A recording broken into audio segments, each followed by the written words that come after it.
everyone, welcome back, welcome to a new video, and welcome to another wonderful product of nature. Now this product is not specific to any one country simply because it's found everywhere in the world. It is loaded with nutrients, and many consider it a fascinating piece of engineering. So let's talk about eggs.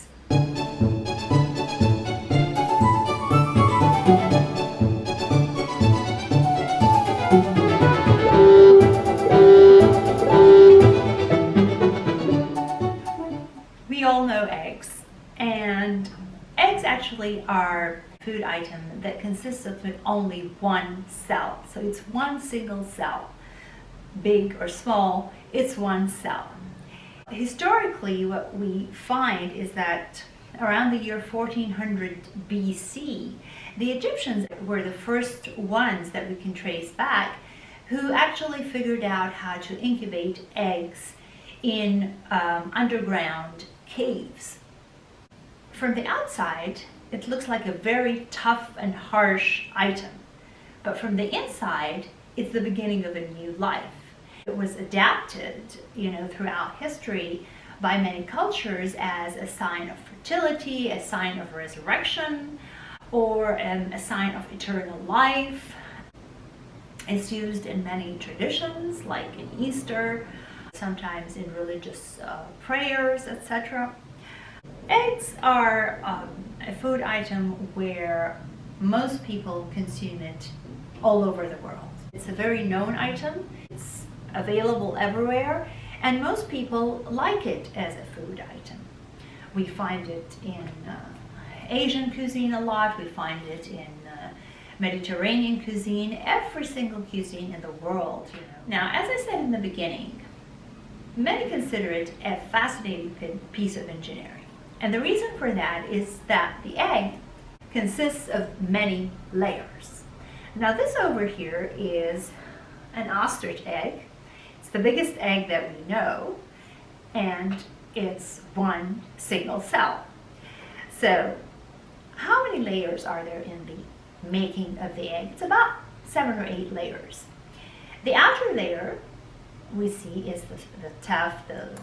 It's mainly made out of calcium carbonate, and there is a thin membrane from the outside of the egg and another thin membrane from the inside of the eggshell between the egg white and the eggshell. This outer shell is semi-permeable. And semi-permeable means that it allows certain things to go through, and it does not allow other things to go through. These two are very, very strong. They're made of keratin, and they protect the egg from pathogens.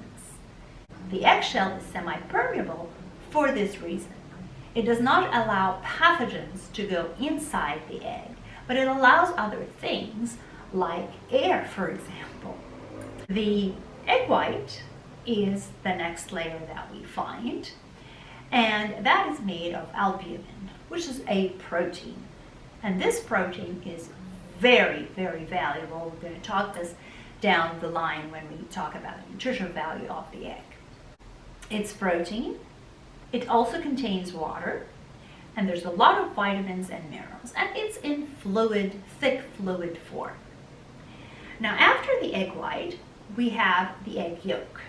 The egg yolk has another membrane that covers it. It's inside a sac. Situated in the center of the egg, the color ranges, and we're going to talk about this in a minute, from very light yellow to dark orange. This is where most of the minerals, the fat, there's also protein, but mainly it's fat inside the yolk. And then we have 2 strings, the calyce, what we call. They're 2 strings, they're twisted tissue that hold the egg yolk stable in the center, and they go from the egg yolk all the way, crossing the egg white, to the 2 ends of the egg, holding the egg yolk in place. And this is very important Because number one, we don't want the egg yolk to be wandering around in the egg white, because very quickly it's going to crash at the wall, inside the walls of the egg, and we're not going to have two separate things, the egg white and the egg yolk. And the second thing is that it holds the egg yolk in place when the chicken lays the egg. I don't know if any of you ever saw a freshly laid egg. When the egg is laid, the eggshell is still soft. And when the chicken lays the egg, it is very important that the constituents of the egg stay in place. If those two strings were not there, it was very possible that the egg yolk right there would just smash and become one with the egg white. On the egg yolk, there is what we call the germinal disc. It's on the surface of the egg yolk, and this is where the sperm enters the egg when we plan to have chicken from the eggs. And then of course there's the air sac. If, for example, you hard boil an egg and you crack it, you can see that there is one part at the bottom of the egg which is hollow. The function of this is respiration and pressure adjustment. Fascinating. This air sac has other functions, of course. When the egg is starting to turn into a chicken, it is used for the removal of soluble, insoluble, and gaseous waste. And as the embryo develops, this air sac grows and becomes bigger. Now, consumers all over the world have access to eggs, but they don't receive eggs the same way. And what do I mean by that? First of all, in some places, the supermarket is the only place you can get eggs. And this is usually in, the Western countries, mainly in the big cities. In some places you can get eggs from farms, the people who can reach farms.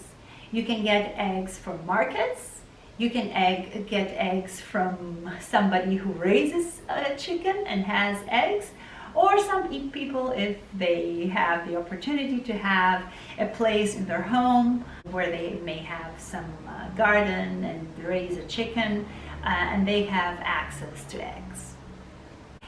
In some countries, like the US for example, and those are very few countries, the eggs are washed before they reach the consumer. They are washed, and usually the water with which they're washed contains a detergent. And this detergent destroys the very outer surface of the egg, the one we spoke about, which really is a protecting tissue. So the egg is sort of exposed. In those countries, the eggs must be refrigerated. So you go to the supermarket and the eggs are in the refrigerator, you purchase them, and then you have a span of maximum about 2 hours that they stay outside the refrigerator, and then you take them home and put them right away into the refrigerator so as to prevent the growth of microorganisms which could be harmful. In most countries of the world, eggs are not washed. So you go to the supermarket and they are not in the refrigerator, they're on a shelf. You can buy them in the market. I got these in the market a few days ago, and you can keep them outside the refrigerator, and that's absolutely fine. Personally, I prefer to buy the eggs that are not washed. If I can have access to that, then that's I personally prefer that. Okay, so let's take a closer look on eggs. First of all, we have white eggs and brown eggs. And there's really not a difference between them. This just depends on the breed of the chicken. Some chicken lay brown eggs and some chicken lay white eggs. The different sizes also, you can find small, you can find big, extra large, jumbo. Usually if they are from a farm or in a home, then the eggs are usually either small or medium size. They're not the jumbo. Of course, different birds have different eggs. We saw the ostrich, which is a huge egg. Ducks have bigger eggs. Chicken have the eggs that we mainly get chicken eggs. Okay, the first thing that I want to show you is how to differentiate between a boiled egg and a raw egg. If you forgot if you boiled an egg or not and you want to know, it's a very easy way. Now this egg, no matter how much I try to turn, it's not going to turn because it's raw. And why does it not turn? Because the inside is fluid, thick fluid, and there's these two twisted tissues that we mentioned that keep the egg yolk in place. So as soon as I try to turn the egg to the right, this immediately creates a resistance and turns the inside to the left. So no matter how much I try, the egg's not going to turn. Whereas if I take a hard-boiled egg, since I boiled the egg becomes one solid item inside out. So the minute I turn it, it turns. So this is a hard-boiled egg. That's one way to differentiate between the two. How do you differentiate between an old egg, if it's good to eat or not good to eat? And that's just by immersing it in water. Now, take a glass of water, and what can we do here? This is a fresh egg. I put it in water, and you see that it goes all the way to the bottom. Okay?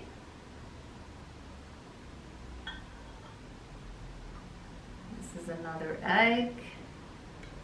It goes all the way to the bottom. These are fresh eggs. Now once the egg starts to become old, let's see, it floats. And since it floats, it means that this air sac has grown, and grown to the level where the egg is not good to eat anymore.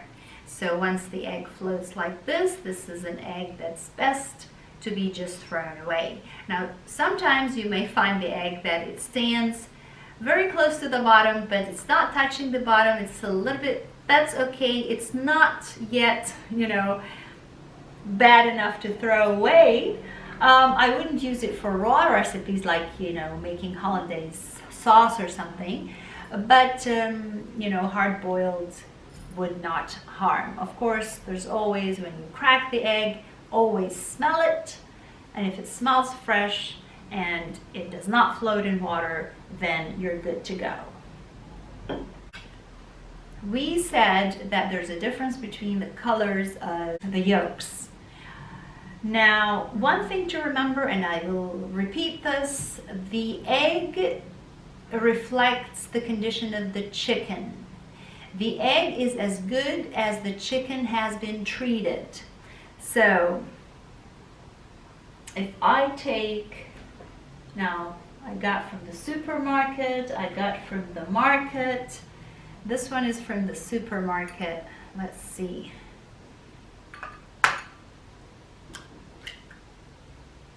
Okay. And this egg is from the market. All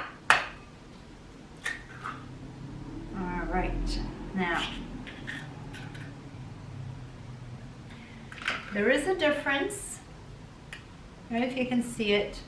This one here has a lighter yolk and has a lot of egg white, more egg white. This one here has a darker yolk and it has less egg white. I don't want to get into the details.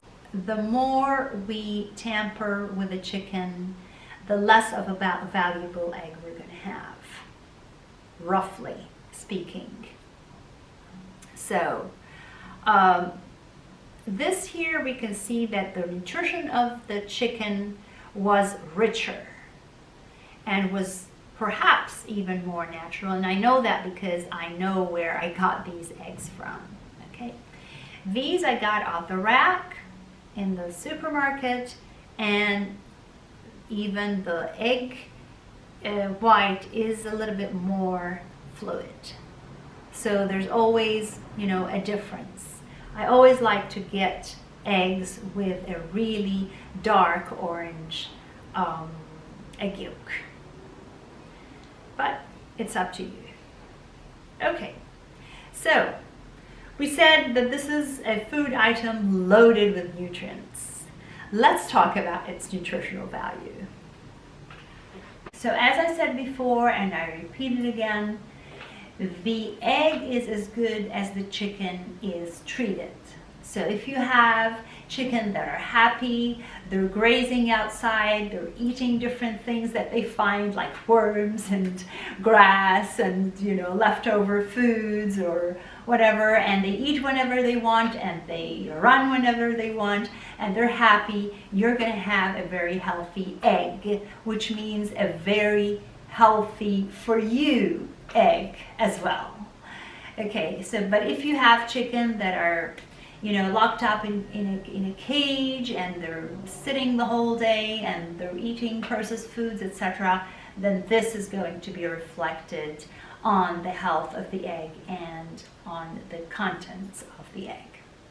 Now, I would like to stress two very important things about the egg. It's not just that it's loaded with nutrients, but there is great value in the content that it provides. First of all, the protein, the egg white that the egg contains is a very high quality protein, only second best to mother's milk. The second thing is that the egg is so dense in nutrients that it is sufficient, these nutrients are sufficient and they are enough to turn one single cell, the egg, into a live chicken with flesh, with blood, with skin, with bone. So you can imagine how much value this has. So if this is not a superfood, I don't know what is. The egg is made out of egg white and egg yolk. The egg white is very high quality protein and the egg yolk is mainly fat. Now, the protein is very high quality. I repeat that again and again. Very high nutritional value, and this protein turns into body tissue, meaning that the protein that we get from the egg white, is a protein builder. Okay, it builds protein. It's a good building material. It has the highest anabolic effect compared to other protein-rich foods. It contains many vitamins and minerals. It contains vitamin D. It's good for bone health, for the immune system.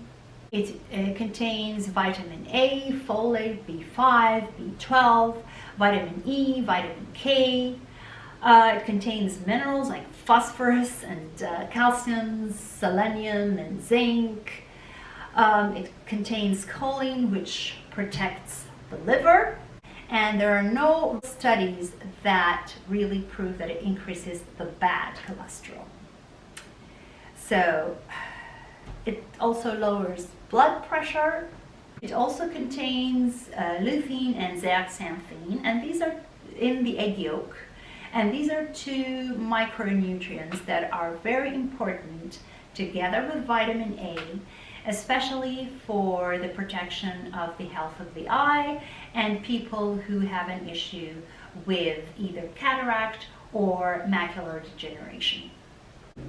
What would be some easy and simple ways to consume eggs? I think it goes without saying that we all know how to eat eggs in pastry or in regular savory dishes. It could be boiled, broiled, poached, There are so many ways that you can eat it. You can include it in a recipe, or you can eat it as is. Personally, I like to enjoy eating the egg alone. Eating raw eggs, well, again, this depends. Nowadays, we are very much concerned about hygiene and about, not getting any pathogens. So it's best to cook them before eating them. And be careful of things that may contain raw eggs. So if you buy something from the supermarket, like raw dough or something, it may contain raw eggs, so be careful not to consume that. So what's to remember about eggs? Should you include them in your everyday diet? Why not? The egg is a very valuable food item because of their high content of protein. They are very filling. So it's a food item that when you eat it, you feel full. They are cheap. Everybody can have access to eggs. They're very easy to prepare, and most people like eating eggs. Now, when you buy them, they can last up to 3 to 5 weeks. Hard-boiled, they can last up to a week. And please include eggs in your diet if you don't include them already, because remember, the closer we are to nature, the healthier we are. This is the end of this video. If you like the content of this video, please click the subscribe button underneath so that you can be notified every time there's a new video. Please join our Facebook group for comments and discussions. Look for us in Pinterest for our photo gallery and Instagram. And thank you for watching, and see you next time.